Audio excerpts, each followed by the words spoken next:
Hello and very welcome everyone to this session of Ancient History PYQs Part 2.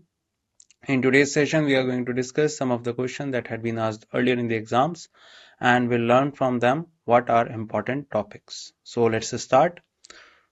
Before we start, the images, text and other materials used in our presentations are for educational purpose only. We respect the intellectual property rights of the original creators and owners. If you are the owner and have any concerns or issues, please contact us at sathi@iitk.ac.in and we shall remove the same.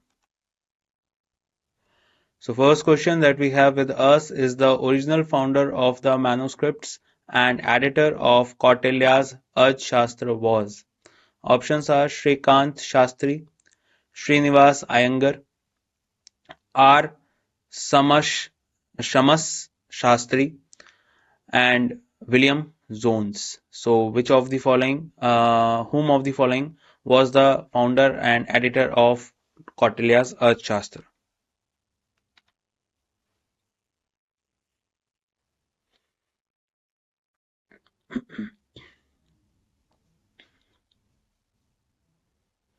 And if we talk about this one, so correct answer is C option, that is R. Shama Shastri. So R. Shama Shastri transcribed, edited and published the Sanskrit edition in 1909.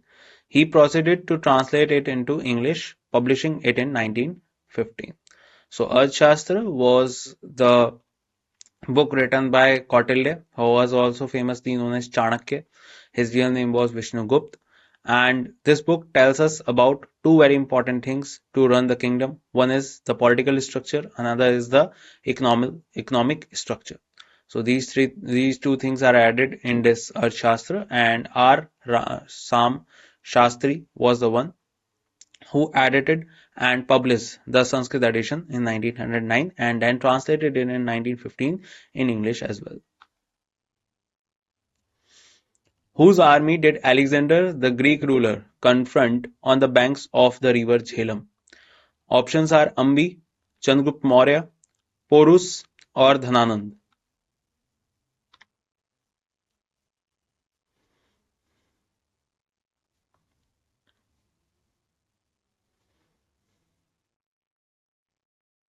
So if we talk about this one, so correct answer will be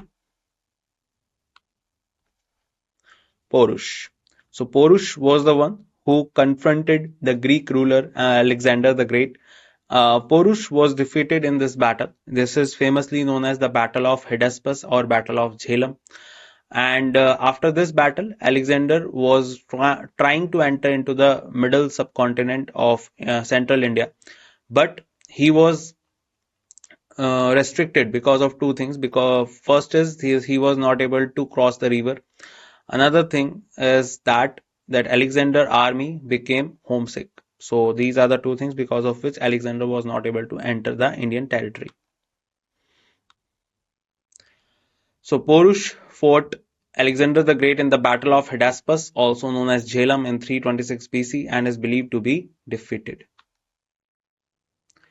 Where did Chandragupta Maurya spend his last days? Options are Thaneshwar, Kanchi, Patliputra or Sarvan Belogala.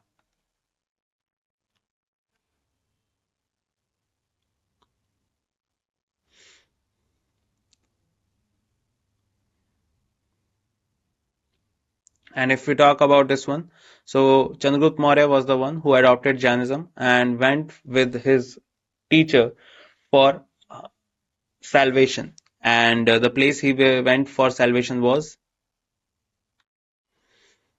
D option, Sarvan Belogala. So Chandragupta Maurya is said to have lived as an ascetic at Sarvan Belogala for several years before starving himself to death, as per the Jain practice of Saleh Khana. So the answer is Sarvan Belogala, and today you can find this place in Karnataka. Who is the author of Indica? Options are Fayan, Wenzang, Megasthenes, or Seleucus.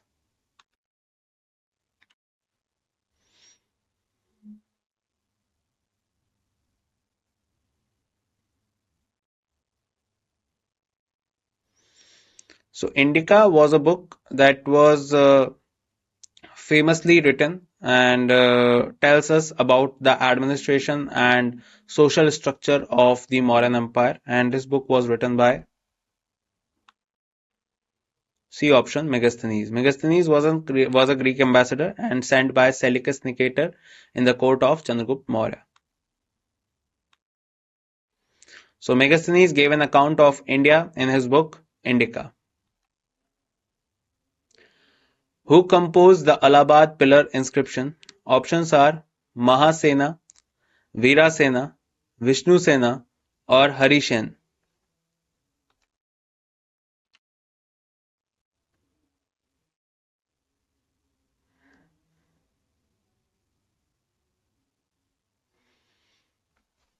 So Allahabad pillar inscription are also famously known as the Prayag Prashasti. Allahabad pillar has the inscription of three kings of three different kingdoms. The first one was the Ashok who built this pillar. Then Samudragupta, and then the last one is Jahangir from Mughal kingdom. So if we talk about Allahabad pillar inscription, so it tells us the story of never defeated war that were particularly fought by Hari Shen was the one who composed this inscription, and these inscription tells us the story of all the wars that were won by Samudragupta. So Harishan was a 4th century Sanskrit poet. His most famous poem, written in 345 AD, is inscribed on the Allahabad pillar, famously known as Prayag Prashasti. When and by whom were the Ashokan inscription deciphered for the first time? Options are 1787, John Tower; 1825, Charles Metcalfe; 1837, James Prinsep; or 1810, Harry Smith.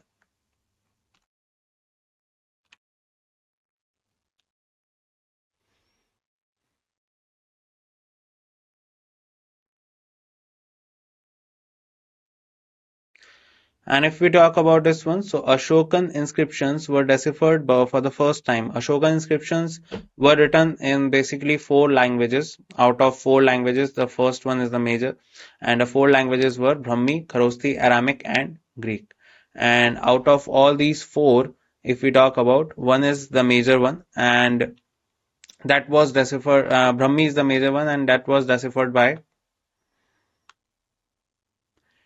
C option 1837, that is James Prinsep. So James Prinsep was the one who deciphered the Brahmi language, and after that we come to know that there was a king Ashok and what he told in the rock inscriptions. The inscriptions could be classified as major rock edicts, minor rock edicts, pillar edicts inscribed on tall stone pillars, and miscellaneous edicts. D. James Prinsep was an English scholar, Orientalist, and antiquary. He was successfully deciphered the Ashok's edicts inscription in 1837. So correct answer is C. The school of arts developed during the Kushan period with the mixture of Indian and Greek style is known as. Options are Mughal art, Kushan art, Persian art, or Gandhar art.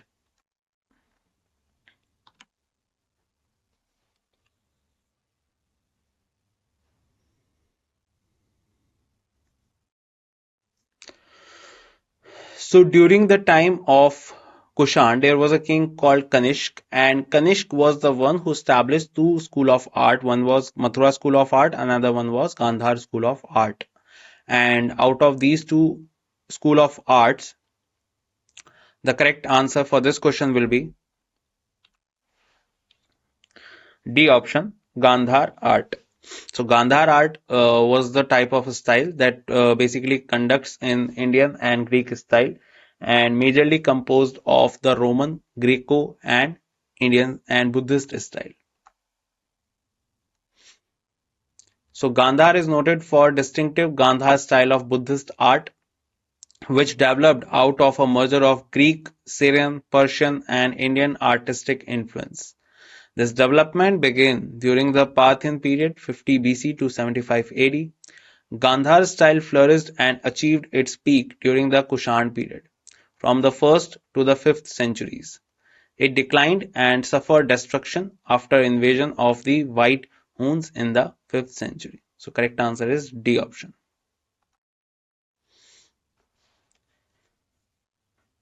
Another one, to make tools and weapons, the earliest inhabitants of India used. Options are clay, wood, stones, or bronze.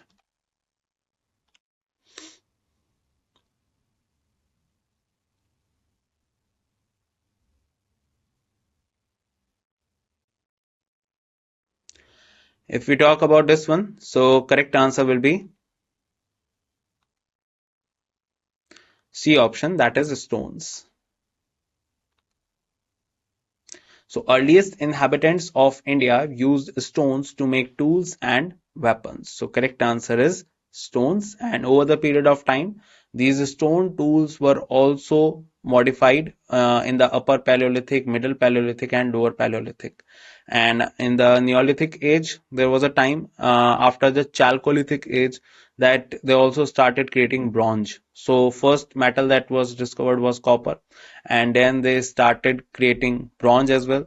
And then after that, in the Vedic civilization in the 9th century BC, the iron was discovered. So that is how the development of tools and weapons was done. Who was the greatest Kushan ruler? Options are Vashishk, Vasudev, Huvishka, or Kanishk.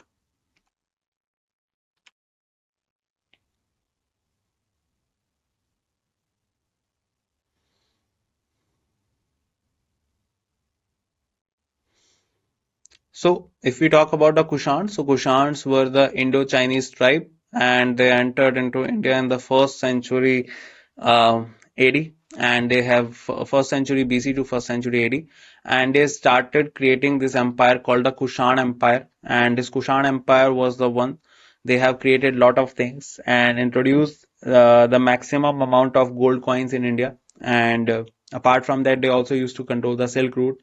So the famous ruler or the greatest Kushan ruler was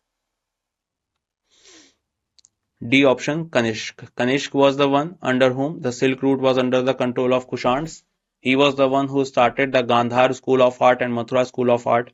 He was the one under whom the capitals were Purushpur and Mathura. He was the one under whom the control of most of the northwestern part of India was done. And he was also the one who started the Sak Samvat. Other than that, he also was the one who conducted the fourth Buddhist council in Kashmir, Kundalwan. So, do remember the name Kanishk. So Kanishk was the greatest ruler of the Kushan Empire, a realm that covered much of present-day India, Pakistan, Iran, and other parts of Central Asia and China during the 1st and 2nd centuries. Identify the medical trio of ancient India from the following names. Options are Charak, Sushrut, and Vagbhat. Charak, Vatsayan, and Vagbhat. Charak, Sushrut, and Bharata. Charak, Sushrut, and Patanjali.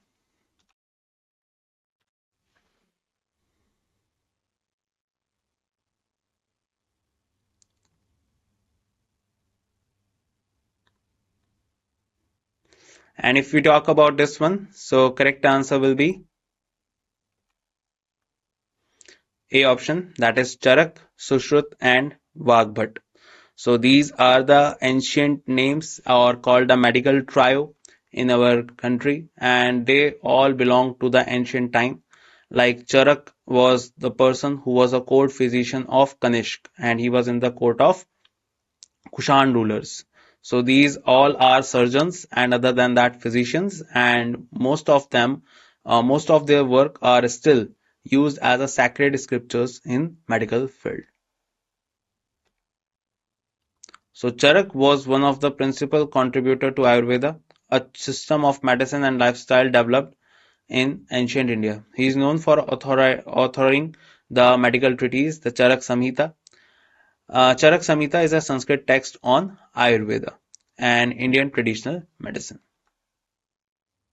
Sushrut was an ancient Indian physician known as the main author of the treatise The Compendium of Sushrut.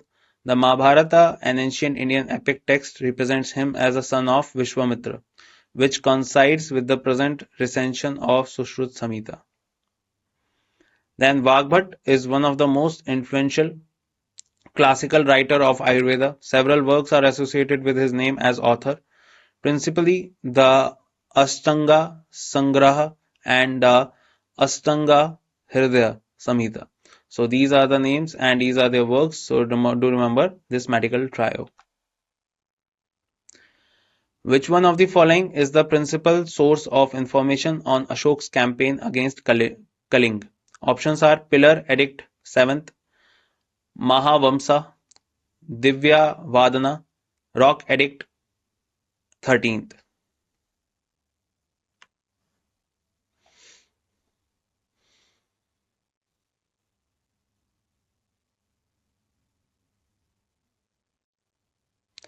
So if we talk about the perfect source of Kaling War that happened in 261 BC, the correct answer will be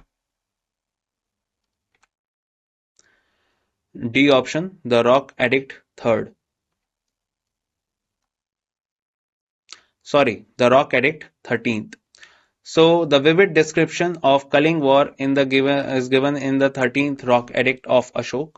The edict gives description of the devastation caused to Kaling due to war and how the Mauryan emperor felt remorse of it.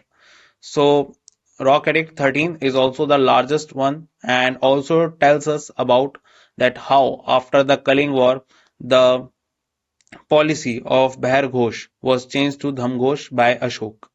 And after the Kaling War, he never fought any battle and became a particular person who was there to expand Buddhism in all over India and other than India in the neighboring countries as well. So correct answer is Rock Edict 13th.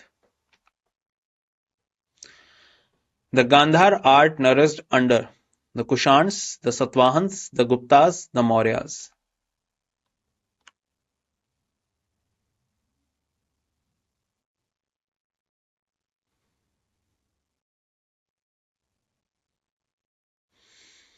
So if we talk about the Gandhar art, so Gandhar art and Mathura school of art, two famous school of arts were nourished during the time of A option, the Kushans. So Kushans were the one under whom there were rulers like Vim Kadfiz, Kanishk, and Kanishk was the most famous one, and it was Kanishk only who built these schools, the Gandhar School of Art and Mathura School of Art. So correct answer is A option. So Gandhar style flourished and achieved its peak during the Kushan period from the 1st to the 5th centuries. It declined and suffered destruction after invasion of the White Huns in the 5th century. So correct answer is A. Name the kingdom which first used elephants in wars. Options are Avanti, Champa, Magad or Kosal.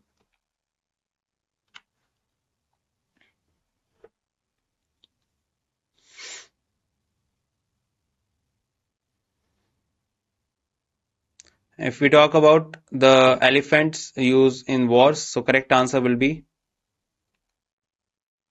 C option, that is Magad. So if we read the ancient Indian history, then we will find that King Porus used elephants against the Alexander in the Battle of Hydaspes. Chandragupta Maurya did use elephants in his conquest of whole India. Elephants were the part of Ashoka's army. And other than that, if we talk about the Alexander the Great, so his army was afraid of the army of Magad. That was the army of Dhananand because it was Dhananand's army at that time that used to have lot of elephants in their army. And the Alexander and his army were afraid of it. So the answer is C option, that is Magad. And why Magad was so flourished? Because they have the control of the ores, the minerals and ores. And at that time, the major mineral ore was iron. The Vedic literature was composed between options are 3500 BC and 1000 BC. 2500 BC and 500 BC, 3000 BC and 1000 BC, 3500 BC and 2500 BC.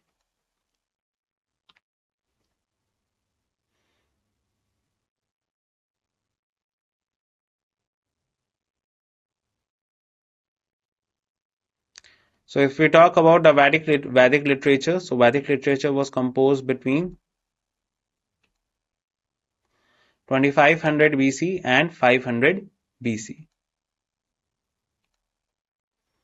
So the Vedic literature was composed between 2500 BC and 500 BC. The term Vedic literature means the four Vedas in their Samhita and the allied literature based on or derived from the Vedas. We classify the Vedic literature into the following categories: the four Vedas, the Rig Veda, Samved, Yajurved and Atharvaved and their Samhitas. The Brahmanas attached to each Samhita, the Aranyaks and the Upanishads. So these are the names. So the correct answer is option B. Which of the following was not an aspect of later Vedic age? Options are importance of kingship in political life, discovery of iron, polygamy, or simple non-ritualistic worship.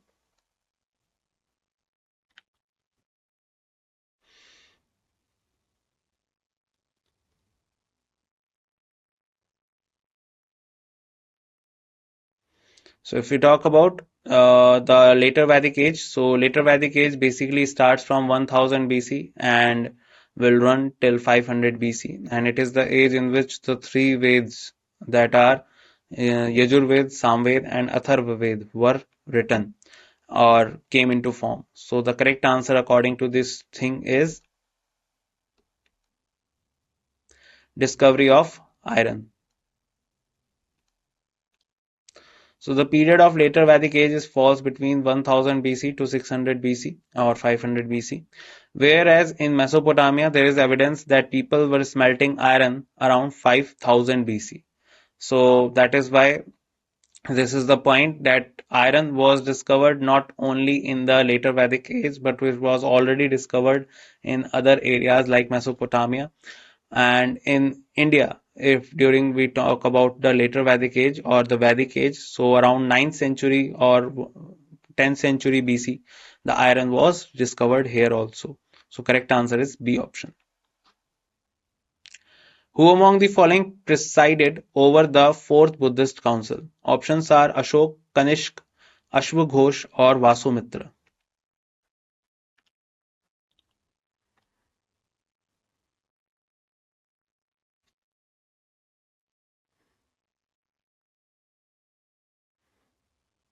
If we talk about the fourth Buddhist council, so at that time the king was Kanishk. He was the ruler of Kushan Empire, and this particular council happened in Kundalwan, Kashmir. And if we talk about who presided over the fourth Buddhist council, so that was D option, Vasumitra. So do remember that we are not talking about that who was the king. We are talking about that who became the president of this council. So that was Vasumitra and not Kanishk. So the fourth Buddhist council was held at Kundalwan, Kashmir in 72 AD during the reign of Kushan king Kanishk. It was held under the presidentship of Vasumitra to compose commentaries on the three Pitak. And other than that, the Buddhism was finally divided into two sects that were Hinian and Mahayan. Ashok embraced Buddhism. Options: before the Kaling War, after the Kaling War, just before his death, or when he was a crown prince.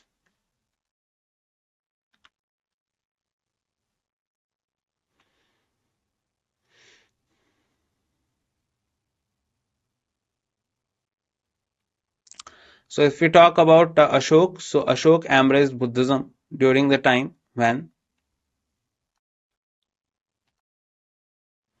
after the Kaling War in 261 BC.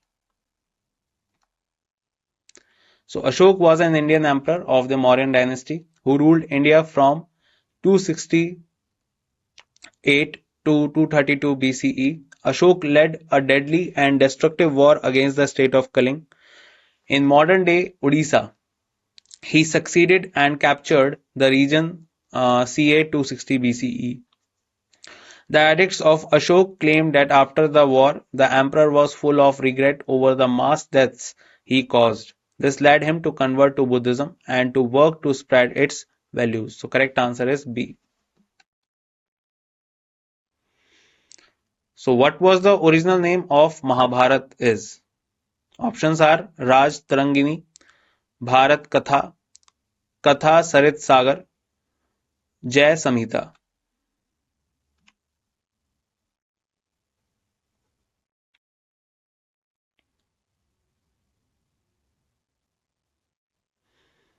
So if we talk about the original name Mahabharata, so Mahabharata original name was Jaya Samhita. So Jaya Samhita or Mahabharat, famously known as Mahabharata, was told by Ved Vyas and was written by Lord Ganesha.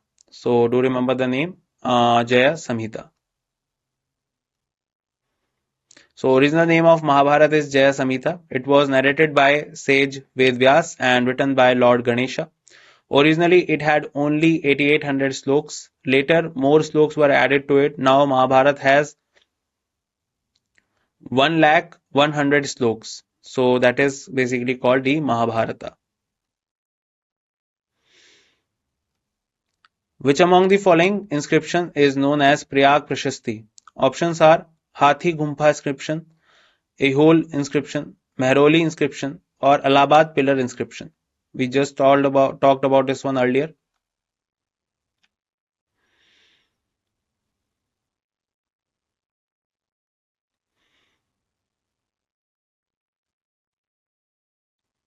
And if we talk more on this, the correct answer is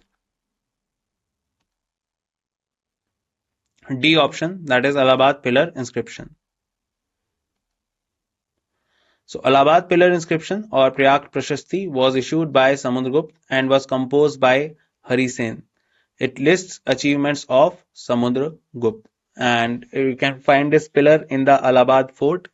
And Allahabad pillar also has inscription of Ashok because it was originally built by Ashok.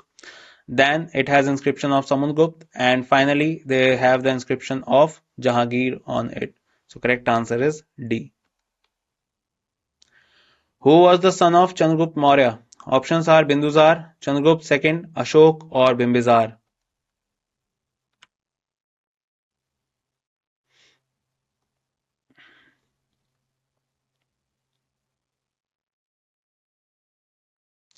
If we talk about the Chandragupta Maurya, the correct answer will be Bindusar. So Bindusar was the son of Chandragupta Maurya and the father of Ashok, Sushima, Veta, Shoka. And Bindusar was the one who is also famously known as the king who controlled the area between Arabian Sea and Bay of Bengal. He was the follower of Ajivika sect that was started by Gosal, and that is the part of Jainism. And Bindusar was the one who died in 272 BC, and after that Ashok gained the empire in 268 BC. Chandragupta Maurya was an ardent follower of. Options are Sikhism, Jainism, Buddhism, or Judaism.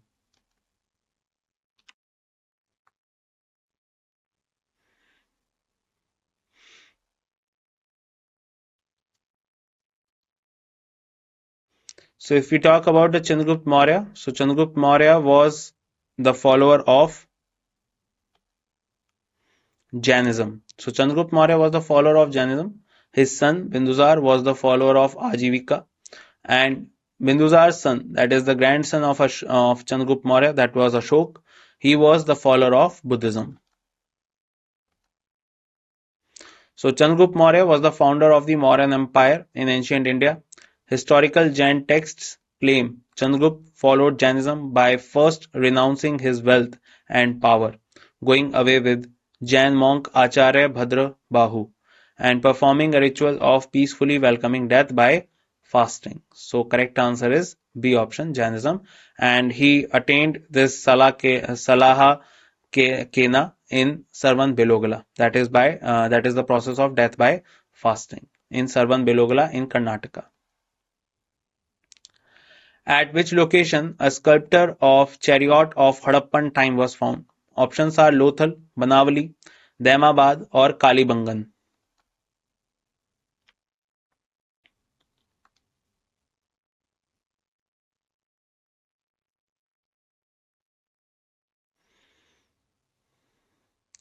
So if we talk about the Harappan time chariot, so it was found at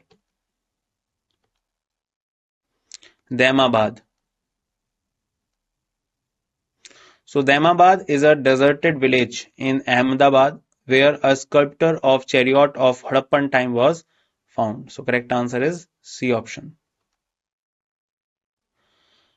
Which of the following is considered as a port town of Indus Valley civilization? Options are Harappa, Lothal, Ropad or Banavali.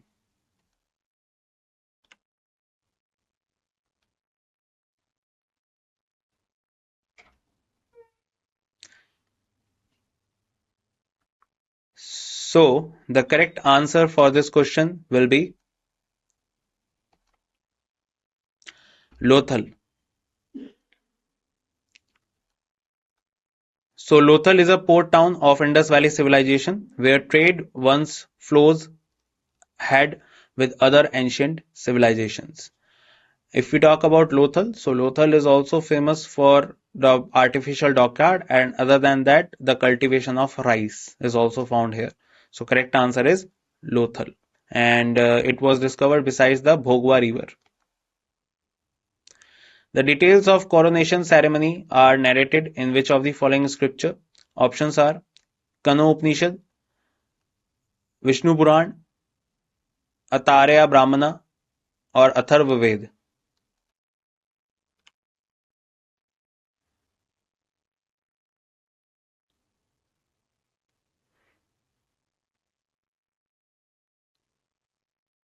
So coronation means the attaining the kingship. So this whole ceremony is described in Atarya Brahmana. Atarya Brahmana of the Rigved has the details of the coronation ceremony or how to attain the kingship for one person. Megasthenes, a Greek historian, visited India in the reign of Dash in the 4th century BC. Options are Bindusar, Ashok, Alexander or Chandragupta Maurya.